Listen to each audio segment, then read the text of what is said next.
Hey guys, greetings and welcome back to the Airship Isabella shop for this episode of Yield Airship. I'm Sky Captain Sir Cedric Whittaker, Captain of Airship Isabella. And this episode, what we're going to do is, since the last episode we covered what kind of leather you're looking for when you go purchase it, now we're going to get into breaking stuff as it falls off out of the shop. We're going to get into patterning and how to put your pattern on your leather to get the most out of your leather. So first, what do you use for a pattern? Be it a vambrace, be it shoulder pauldrons, whatever it is. There's a couple ways you can go with this. What we do here at ASI is when we're designing a pattern, we get one of the mannequins, and we'll start out with just plain brown butcher's paper. You can get this anywhere. You can get it in huge rolls. You can also use paper bags from the grocery store. It's a great thing. We can cut it. We can tape it with painter's tape, put it on the mannequin, and you can actually draw on the mannequin as you're building your pattern. It's a great place to start. All right. Also, you can use manila folders. Manila folders are great. They have really good longevity and being able to keep your patterns. The problem is they get expensive quick. So if you have your chance to get your hands on some for cheap, they work really well. They'll last for a while. Again, they cost a lot. One of my personal favorites, the can box. All right. Great thing about the can box, they're usually prevalent in most people's lives. You come home, you got a lot of nice cardboard to work with. Having a pattern on the back is a good way, because when you lay your pattern down, especially if it's a side specific pattern for a right or a left, it's a lot easier to keep it straight on which side is up and which side is down. So we use these a lot in ASI. They work beautifully. Now, Tandy Leather's come out and starting to sell a new material called Terraflex. The nice thing with Terraflex, you can also make patterns with this. Keep in mind, it's a little bit more expensive. You'll get a real good longevity out of your pattern pieces for storing, so you have them down the line if you plan on reproducing this anytime in the future. This is also a thermodynamic material, which means when you heat it up, it does become soft and pliable. You can mold it. You can do things like that with it. You can also dye, but it's great for making patterns. You can get a lot more information on Terraflex through the people who build it at your local store. Just ask the guys who work. They'll be more than happy to help you out. All right. So now that we discussed what we make our patterns out of, this is one of our vambrace patterns. When you're laying your patterns on leather, anybody who has any sewing experience, you're going to do the same thing that tailors and seamstresses do with their stuff. You want to be able to fit those patterns like you're playing Tetris. You want the most pieces of pattern on the smallest amount of leather possible, so you get to use more leather. Common sense. So what we did is I went ahead and drew one out to kind of show you.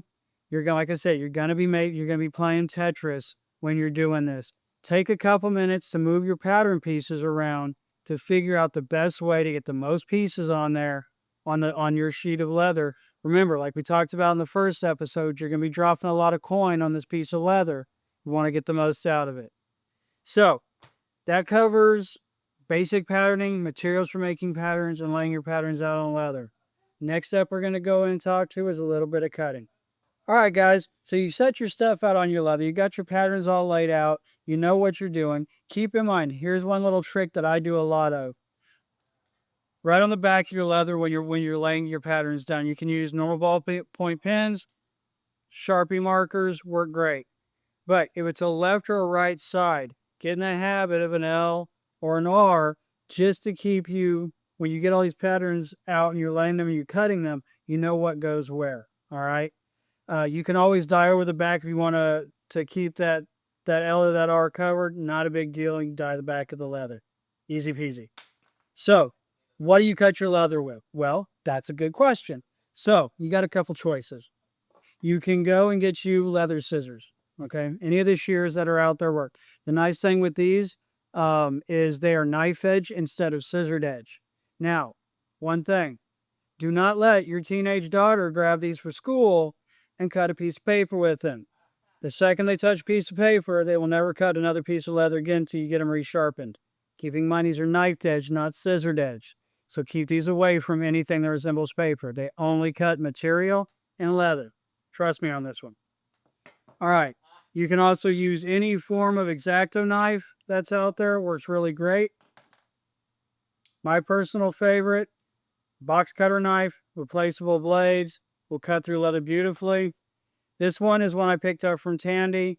It's got where you can remove the blades. You can either get the straight blades or the curved blades, which are really good if you're doing a lot of filigree in-cut work on your piece of leather. Also, when you're done using it, for safety's sake, you can turn the blade over, you turn the handle, and away it goes, and now you don't have to worry about cutting yourself. Always safety first, guys. I don't have to sit here and tell you cut away from yourself, yada, yada, yada, yada, yada. You've lived this long. Don't be stupid. All right. So when you're cutting out your pieces, remember, always keep your excess pieces of leather. Have a bin next to your workstation so you can throw it in there and keep them for practicing patterning, practicing tooling, which you better be practicing, and practice stamping. So that's cutting out your pieces. Now we'll move on.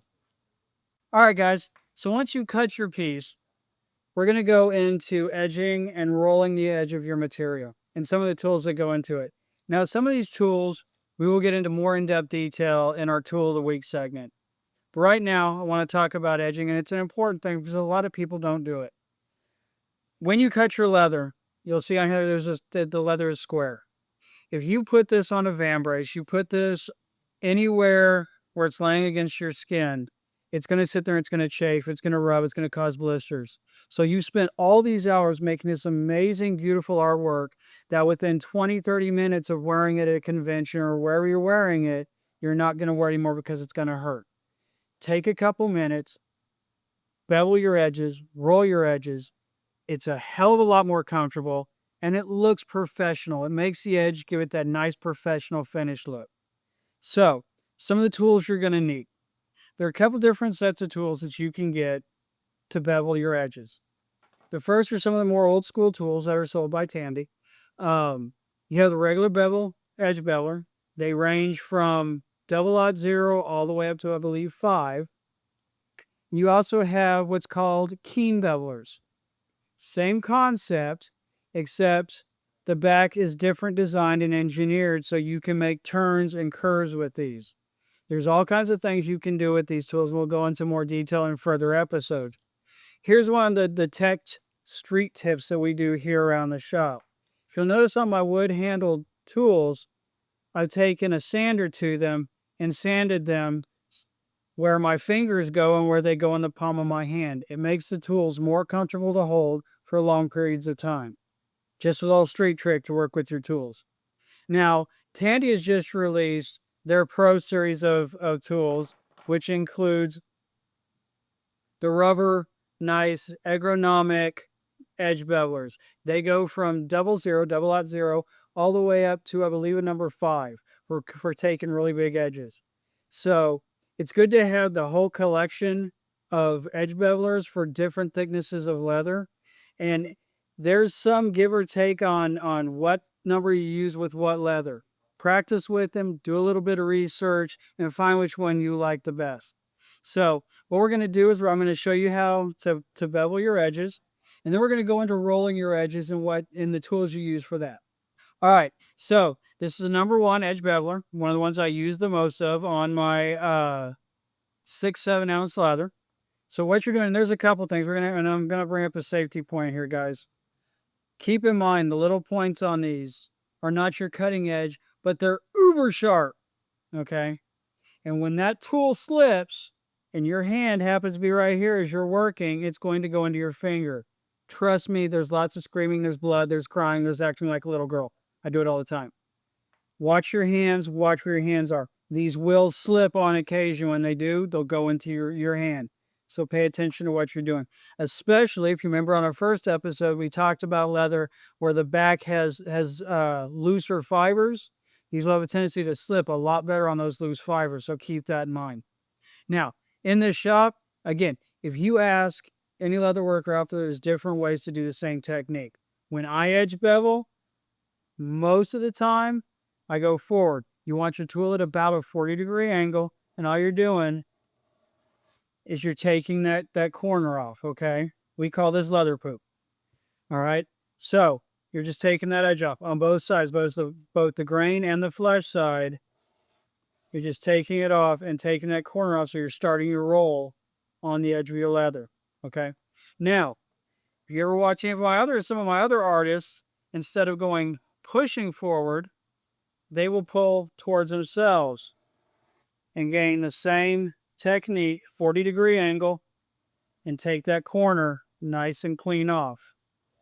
Now, one thing you have to be careful of with these new edge bevelers, like I said, these things are really sharp. You'll find if you get too much of an angle, they will dig into the backside of the leather. So make sure you keep at a 40-degree angle. And also, as one of our apprentice leather workers found out during one of our big projects, if you put too much weight on these little prongs right here, you will bend them. And that you can bend it back out. You can still use the tool, but that's now a weak spot. You can keep these, there are knife edges in here, so you can keep these sharp by getting a set of diamond files and filing that edge down and keeping those sharp inside. If you remember in our last episode in the book of the week, we talked about leather tools. This is where you go into, shows you how to sharpen all of your tools. All right, so that's beveling your edges. Now we're going to go into a little bit of rolling your edges. All right, guys, so now that you got your edge beveled, taking off that corner, now we're going to roll your edges. There's a couple of different tools that you can get to do this with, all right? And use your imagination. The ones that you can get commercially. One, the bone knife. And we'll go into this end of the bone knife in later episodes and what you do with the bone knife. But on the back of it has a place where you can roll your edges. Also, at Tandy, you can buy the ever infamous plastic wheel. We'll give you a little street trick on this wheel. You can either sit here and roll your edges like this, or get your regular bolt, take your bolt, put said bolt, okay, and I know some of you are going to have dirty thoughts, stop it. Take your bolt, stick it through the hole. I can hear you thinking, stop. Take your screw, run your bolt through your screw, get down like that on your nut. Run that all the way down. Now, you can take the exact same plastic roller, drill motor, stick it in your drill, and now you can roll your edges. Also, you can do custom. One of the ones that I use that was made for me is this one, mounted on a drill. Same philosophy, same thing in principle. I just put it on a drill. I can do large pieces rather rapidly and get a little bit of friction and heat going when, there you go again, quit thinking that, get that out of your head. This is a kid show. Roll your edges using the drill. Now, Tandy also sells some really cool edge bevelers. This one was done by Mr. Fox's dad. We have these. This one is Kokoboa. You can get really nice exotic wood edge bevelers. They all do the same thing. We even have one here in the shop that we attach to a bench grinder for doing large pieces. When we have a lot of pieces doing, you don't want to sit there for the next 3 hours rolling edges. So you ask me, hey Cat, how do I roll an edge? Well, I'm glad you asked, because that's why we're here. Watch this. So what you're going to do, again with leather, you don't do anything with leather that's just stock bone dry. It always needs moisture because you're working with skin. So you take your mister here. I find that it works better rolling your edges. What I'll do is when I case my leather, it's been wet, I've been tooling it, I let it dry just a little bit. I'll give it one go over the edge. And then after I've tooled in it, it's had a time to let that moisture evaporate a little bit. I'll come back in and slick my edge down. So all you're doing is after you've edge beveled, remember we did that, we took the edges off.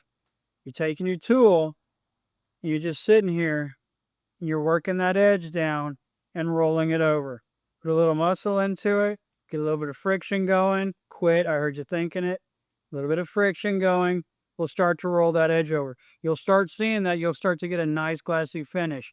One of the other things you can do is put beeswax on your edge. Roll it with the beeswax on it. It'll give you a nice rolled, really pretty shiny edge, and it's rolled. So now, when you make your piece and you put bracelet, vambrace, shoulder pauldrons up by your neck, whatever it is you're building, has that nice rolled edge. So when it's sitting against your skin, it's not cutting into you. 2, it has a nice, pretty, finished, professional look. And keeping in mind, through all of these episodes we do, the number one mission at the end of this is that you have a pretty piece to finish with. So there you go. That's how you cut your patterns, make your patterns, bevel your edges, and roll your edges. So there you go. That's a start. You guys practice that, and I'll see you next time. So from Captain Whittaker here at Airship Isabella, keep looking to the stars, and I'll see you in the sky. Till then, peace out.